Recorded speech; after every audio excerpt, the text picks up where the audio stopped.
Welcome to Public Health on Call, a podcast from the Johns Hopkins Bloomberg School of Public Health. I'm Joshua Sharfstein, Vice Dean for Public Health Practice and Community Engagement, and a former health commissioner here in Baltimore.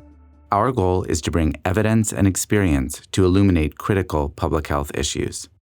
If you have questions or ideas for us, please send an email to publichealthquestion@jhu.edu. That's publichealthquestion@jhu.edu for future podcast episodes. Hey listeners, it's Lindsay Smith Rogers, producer of Public Health on Call, and we want to hear from you. In more than 500 episodes since March 2020, we've been bringing you the latest on urgent public health topics like COVID-19, climate change, gun violence, monkeypox, racism, and more. We'll continue to cover these, but we'd like to know, what other public health topics would you like to hear more about? Plus, you can enter to win some amazing podcast swag, including the beach tote featured on our Twitter account. Please go to publichealth.jhu.edu/publichealthoncall/survey to take a brief survey of potential future topics. This will be open until September 9th, and that link is publichealth.jhu.edu/publichealthoncall/survey. We're excited to hear from you, and thank you so much for listening. Hi, I'm Lindsay Smith Rogers, producer of Public Health on Call. Today, Stephanie Desmond talks to Jerry Anderson, a health policy expert at Johns Hopkins who has spent decades working on Medicare issues, including the incredibly high price of prescription drugs. They discuss the changes coming to drug pricing as a result of the recent Inflation Reduction Act signed into law by President Biden. Let's listen. Jerry Anderson, thanks so much for joining me. Well, thank you for having me come here. Jerry, you are an expert on drug pricing, and that's why I brought you here today. And I'm wondering if you could talk to me about what the new Inflation Reduction Act does, I guess, for Medicare and maybe for everybody else when it comes to seeing drug prices fall. Sure. It has three major components. The first one is drug companies aren't allowed to raise their prices faster than the rate of inflation. They've been raising prices much faster than inflation, so this will keep drug prices down. The second thing is that the Medicare program can, for a subset of drugs, negotiate the prices directly. And these are drugs which are very expensive and will save billions of dollars in the negotiation. And the third thing is that in the past, Medicare fee-for-service beneficiaries have had unlimited out-of-pocket expenses. And now they will be limited to only $2,000 a year. So those are the three major components, and there's hundreds of other components to the legislation. What do you think the impact is going to be? Well, in terms of dollars, the estimation by the Congressional Budget Office is about $290 billion in savings over 10 years. For a consumer, it will be lower Part B and Part D premiums. So they will save money on that, which is what they have to pay every month to get Medicare drug coverage and physician coverage. And then if they have a very expensive drug, they're only going to have to pay at most $2,000. So for some people that have been paying $20,000 a year for their drugs, that's an $18,000 a year saving. Mm-hmm.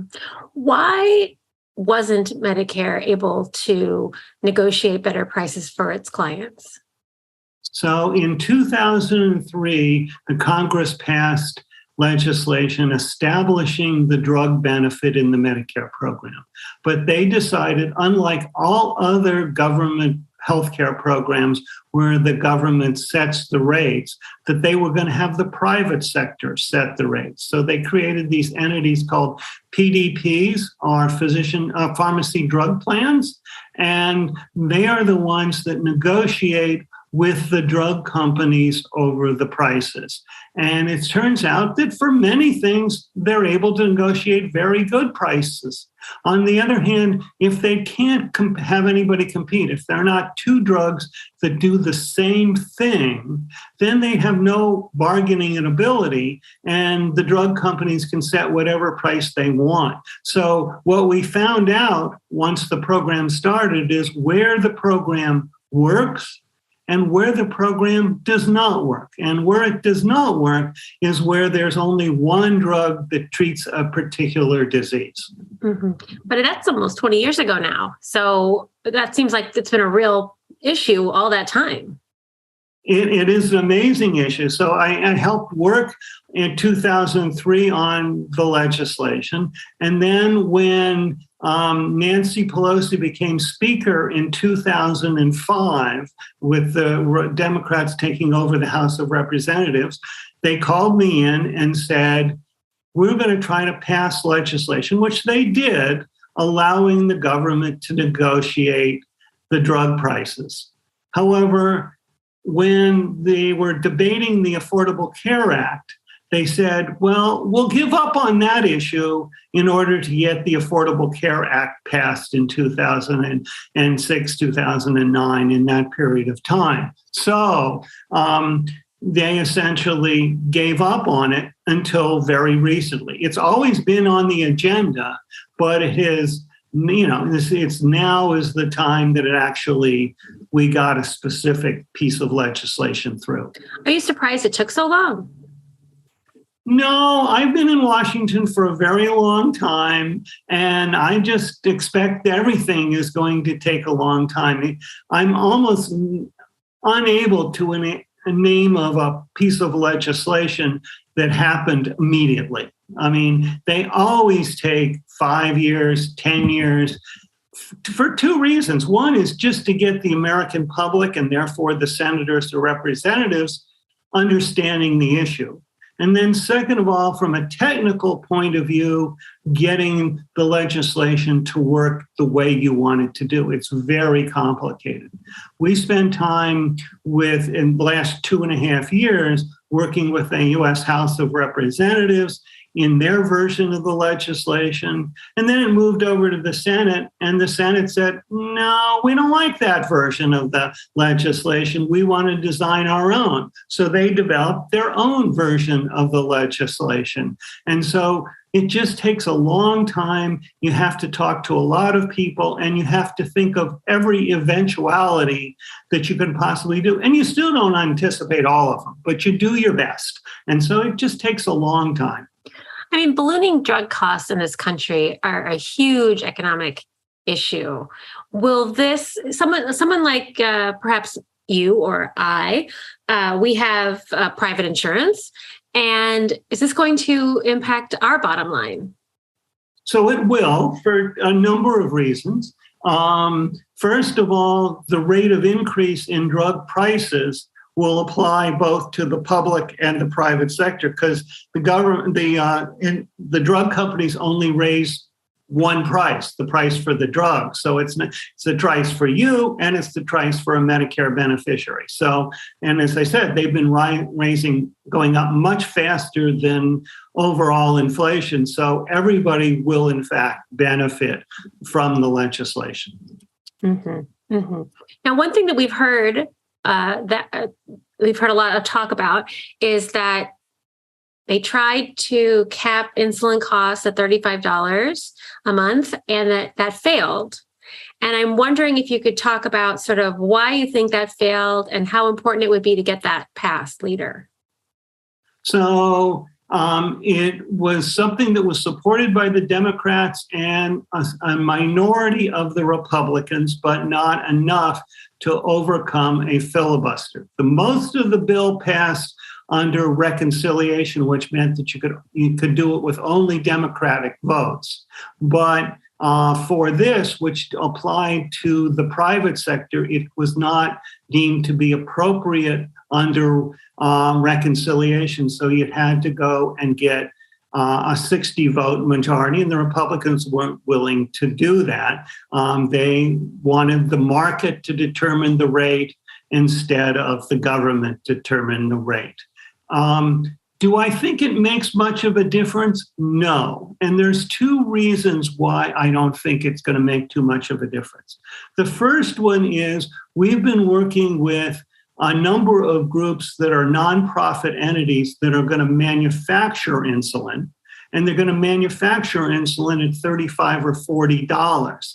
So the fact that the cap is $35 wouldn't, in fact, make any difference because they're going to be able to sell it at $35.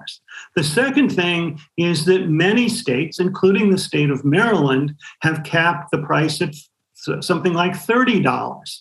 So we have in many states legislation that covers insulin already. So this was something that would have been nice, but because the market is changing and because states are acting, we don't actually need it as much as we might have. I was wondering if you could elaborate a little on sort of this whole market changing. So there are going to be new players that are going to produce insulin at a lower price?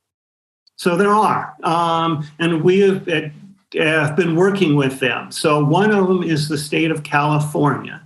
And the state of California said for many generic drugs, we're paying outrageous prices and we don't need to. Some of you might remember Martin Shkreli about 5 years ago, who raised the price of his drug Daraprim by several thousand percent. And he could because there was nobody else making the drug. So the state of California said, that's no good. Right. So we're going to manufacture it or have somebody manufacture it. Some of you have probably heard of Mark Cuban, the billionaire. He's got a separate activity to develop insulin and other generic drugs. So there are a number of nonprofit entities that have entered the market to manufacture insulin, to manufacture other generic drugs where the market just does not seem to be working. So, and our team has been working with each one of those because we saw a definite market failure in this. And we said, the for-profit entities are not going to solve this problem. We need a nonprofit. And so we've been working with these entities to create them. We've seen these outrageous drug prices just, go up and up and up. 5 years from now, what are we going to see as the impact of this bill? So you will see substantial savings, but we haven't solved all the problems. And the major problem that we haven't solved are new drugs entering the market at very high prices. And we worked as hard as we could trying to figure out the right way to control drug prices for new drugs that entered the market. And we've seen drugs that have entered the market at $100,000. We've seen drugs that entered the market at $2 million. And, who can afford $2 million for a drug, let alone $100,000 for a drug? Even if you're paying only 10% or 20% of it, it's still an outrageous amount of money, and most people don't have it. So we're going to have to figure out how to deal with these entries of new drugs. We have some ideas that we're working towards, but it's going to probably take us another year to have enough information to explain to the Congress a legitimate way to do it. Mm-hmm. And are you hopeful that it'll happen?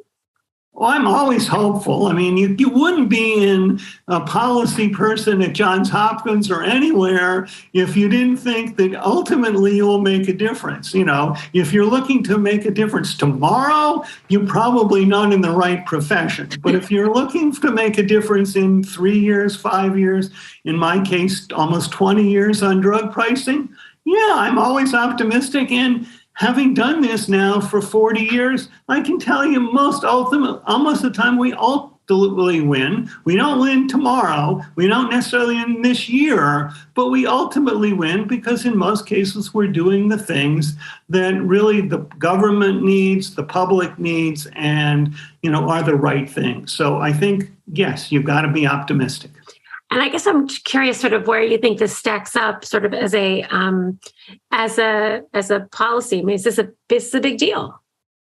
I think it's a reasonably big deal. Mm-hmm. I mean, again, I've been working in health policy for 40 years.